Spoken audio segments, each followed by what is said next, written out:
Hello दोस्तों, my name is Suraj Kumar. आज हम लोग पढ़ेंगे अति प्रभावकारी लोगों के साथ आते उसका सेकेंड चैप्टर।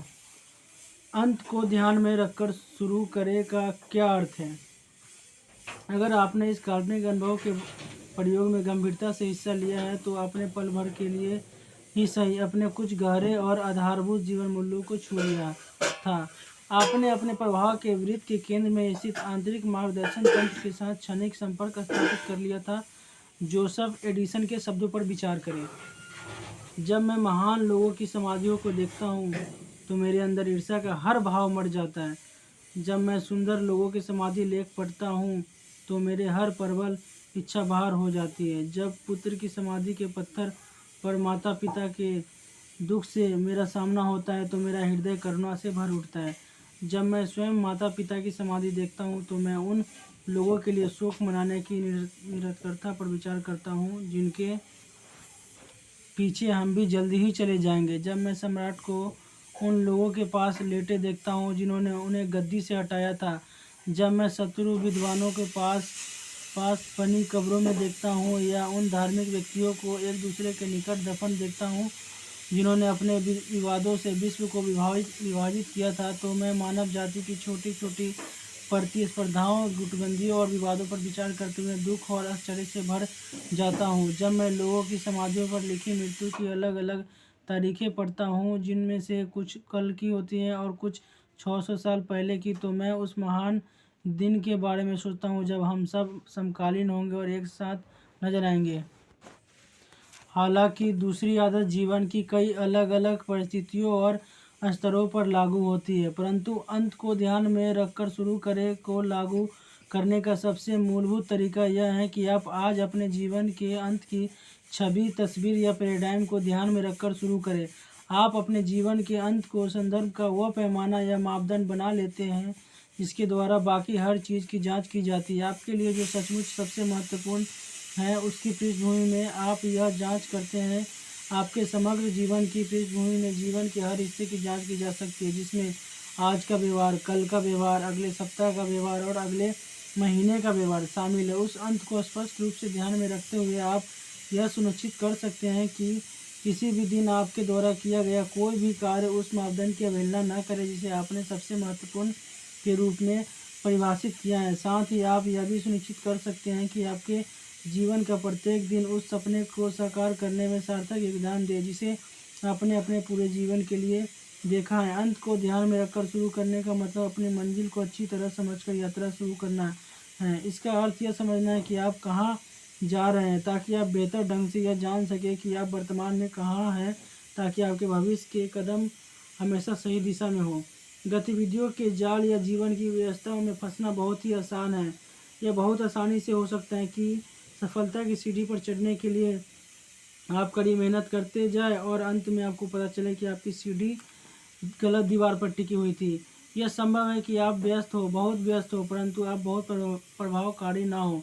लोग अक्सर यह पाते हैं कि उन्होंने जो सफलताएं हासिल की हैं वो खोखली है। उन्हें अचानक ये एहसास होता है कि ये सफलताएं उन्हें ऐसी चीज़ों की कीमत पर मिली है जो उनके लिए कहीं अधिक मूल्यवान थी। हर व्यवसाय के लोग, डॉक्टर, शिक्षक, अभिनेता, राजनेता, बिजनेस प्रोफेशनल्स, खिलाड़ी और प्लम्बर अक्सर अधिक आमदनी, अधिक प्रतिष्ठा या अधिक व्यावसायिक दक्षता हासिल करने के लिए संघर्ष करते हैं, और अंत में इन लोगों को पता चलता है कि लक्ष्य हासिल करने की प्रबल इच्छा ने उन्हें उन चीज़ों के प्रति अंधा कर दिया था जो दरअसल उनके लिए सबसे ज़्यादा महत्वपूर्ण थी।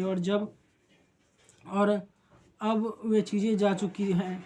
जब हम वास्तव में ये जान लेते हैं कि हमारे लिए कौन सी चीज़ सचमुच महत्वपूर्ण है, जब हम उस तस्वीर को ध्यान में रखकर हर दिन अपना प्रबंधन करते हैं और वही काम करते हैं जो सचमुच हमारे लिए सबसे महत्वपूर्ण है, तो हमारे जीवन में बहुत बड़ा फर्क पड़ता है। अगर सीढ़ी सही दीवार से न टिकी हो तो हमारा हर कदम हमें ज़्यादा तेज़ी से गलत जगह की ओर ले जाता है। हो सकता है हम बहुत व्यस्त हो, बहुत कार्यकुशल हो, परंतु हम सच्चे अर्थों में प्रभावकारी तभी होंगे जब हम अंत को ध्यान में रखकर शुरू करेंगे। अगर आप सावधानी से इस बात पर विचार करें कि आप अपनी अंत्येष्टि के अनुभव से अपने बारे में क्या सुनना चाहते थे, तो आपको सफलता की अपनी परिभाषा मिल जाएगी। हो सकता है कि यह परिभाषा उस परिभाषा से बहुत अलग हो जो आपने इससे पहले सोच रखी हो। शायद शोहरत, सफलता, धन या अन्य चीज़ जिन्हें पाने की हम कोशिश करते हैं वे सही दीवार का हिस्सा ही ना हो। जब आप अंत को ध्यान में रखकर शुरू करते हैं तो आप नए दृष्टिकोण से देखने लगते हैं। अपने मित्र की मृत्यु पर एक आदमी ने दूसरे से पूछा, यह कितना छोड़ गया? मित्र ने जवाब दिया, वो सब कुछ छोड़ गया। सभी चीज़ें दो बार बनती है। अंत को ध्यान में रखकर शुरू करें। इस सिद्धांत का आधारित है कि सभी चीज़ें दो बार बनती है। सभी चीज़ें की प्रथम रचना मानसिक होती है और द्वितीय रचना भौतिक। मकान बनाने के उदाहरण को देखें। पहली कील को हथौड़े से ठोकने से पहले ही आप मकान की योजना पूरे विस्तार से बनाते हैं। आप बहुत स्पष्टता से यह देखने की कोशिश करते हैं कि आप किस तरह का घर चाहते हैं। अगर आप परिवार केंद्रित घर चाहते हैं तो आप एक पारिवारिक कक्ष की योजना बनाते हैं जहां परिवार के सब लोग सहजता से एक साथ उठ बैठ सके। आप सरकने वाले दरवाजा तथा बाहर के आंगन की योजना बनाते हैं जहां बच्चे खेल सके। आप काफ़ी मेहनत से सोचते हैं। आप अपना दिमाग तब तक दौड़ाते हैं जब तक आप स्पष्ट रूप से अपने मन में यह तस्वीर न देख लें कि आप क्या बनना चाहते हैं। फिर आप इसका ब्लूप्रिंट बनाते हैं और निर्माण योजना तैयार करते हैं। यह सब मकान की नींव रखने से पहले किया जाता है। अगर ऐसा ना हो तो द्वितीय रचना यानी भौतिक निर्माण में परिवर्तन करना आपको बहुत महंगा पड़ेगा, जिससे आपके घर की लागत दुगनी हो सकती है। बढ़ाई का नियम है, 2 बार नापो, 1 बार काटो। आपको यह सुनिश्चित करना होता है कि प्रथम रचना यानी ब्लूप्रिंट सचमुच वही है जो आप चाहते हैं और अपने हर चीज़ के बारे में अच्छी तरह विचार कर लिया है। इसके बाद ही आप मकान को ईंट और सीमेंट से बनाते हैं। हर दिन आप निर्माण स्थल पर जाते हैं और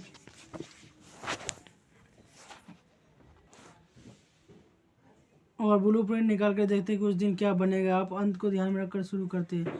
दूसरे उदाहरण के तौर पर किसी व्यवसाय को देखें। अगर आप अपने व्यवसाय को सफल बनाना चाहते हो तो आप स्पष्ट रूप से परिभाषित करते हैं कि आप क्या हासिल करने की कोशिश कर रहे हैं। आप बाजार के लक्ष्य के संदर्भ में सावधानी सोचते हैं कि आप कौन सा प्रोडक्ट या सेवा देना चाहते हैं। फिर आप उस लक्ष्य को पाने के लिए व्यवसाय के सभी तत्वों को जुटाते हैं, जिनमें पूंजी, शोध और विकास, संचालन, मार्केटिंग, कर्मचारी, भौतिक सुविधाएं आदि शामिल है। आप जिस हद तक को अंत को ध्यान में रखकर शुरू करते हैं, अक्सर उसी से यह तय होता है कि आपका व्यवसाय सफल होगा या नहीं। अधिकांश व्यवसाय की विफलताओं की नींव प्रथम रचना के दौरान ही डल जाती है, जब कम पूंजी, बाजार की गलत समझ या व्यवसाय योजना के अभाव जैसी समस्या पैदा होती हैं।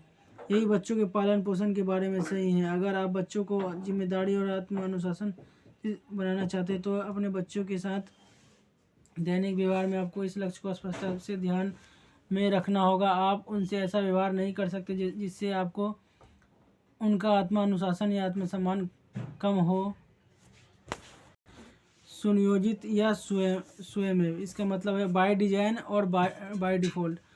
सिद्धांत यह है कि सभी चीज़ें 2 बार बनती है, परंतु इनकी प्रथम रचना हमेशा सचेतन रूप से तैयार नहीं की जाती। अगर हम अपने व्यक्तिगत जीवन में आत्म जागरूकता विकसित नहीं करते और प्रथम रचना की जिम्मेदारी नहीं लेते तो हम अपने प्रभाव के भेद के बाहर रहने वाले लोगों व परिस्थितियों को स्वयं यह शक्ति दे देते हैं कि वे हमारे अधिकांश जीवन का मनचाहा काट दें। हम रिएक्टिव ढंग से दूसरों के स्क्रिप्ट के हिसाब से जिंदगी बिताते हैं, जिन्हें हमारे परिवार, सहयोगी और दूसरे लोगों के उद्देश्य और परिस्थितियों के दबाव ने लिखा है। हम उन स्क्रिप्ट के अनुसार जीने लगते हैं जिन्हें हमारे बचपन, प्रशिक्षण या कंडीशनिंग के दौरान हमें डाला गया था। ये स्क्रिप्ट सिद्धांत से नहीं बल्कि लोगों से आती है। इन स्क्रिप्ट का आधार इनमें से कोई भी चीज़ हो सकती है। हमारी गहरी असुरक्षा, दूसरों पर हमारी बहुत ज़्यादा निर्भरता, स्वीकृतता, प्रेम पाने की इच्छा, समूह में शामिल होने की ज़रूरत, महत्व और उपयुक्तता के एहसास की आवश्यकता, यह महसूस करने की जरूरत है कि हम महत्वपूर्ण है, चाहे हम इसके बारे में जागरूक हो या ना हो, चाहे यह हमारे नियंत्रण में हो या ना हो। हमारे जीवन की हर हिस्से में प्रथम रचना होती है। हम या तो अपनी ही प्रोडक्टिविटी योजना की द्वितीय रचना या फिर हम दूसरों के उद्देश्य, परिस्थितियों या अपने पुरानी आदतों की द्वितीय रचना है।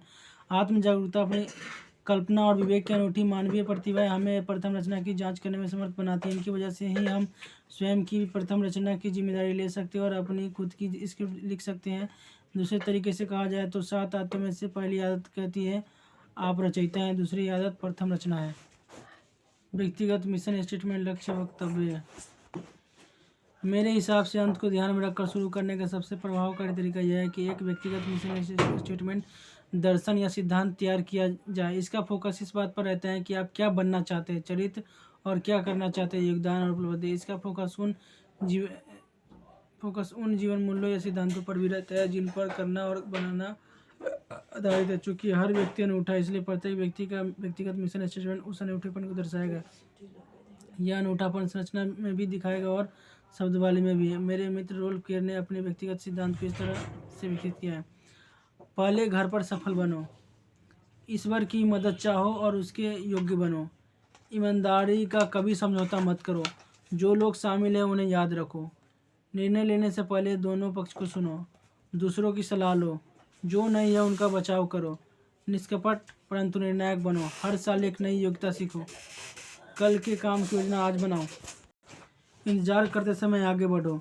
सकारात्मक नज़रिया बनाए रखो। हास्य बोध बनाए रखो। स्वयं को और अपने काम की व्यवस्थित रखो। गलतियों से मत डरो, बल्कि उनके प्रति रचनात्मक, सकारात्मक तथा सुधारात्मक प्रतिक्रियाओं के अभाव से डरो। अपने अधीनस्थों की सफलता को आसान बनाओ। जितना बोलो उससे दुगना सुनो। अपनी सभी योग्यताओं और प्रयासों के हाथ के काम पर केंद्रित करो। अगले काम या प्रमोशन के बारे में चिंता मत करो। अब आगे आता है सेंटर्डनेस।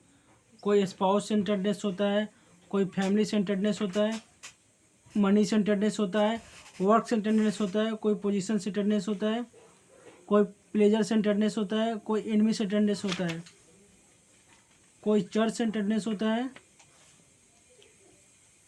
कोई सेल्फ सेंटर्डनेस होता है,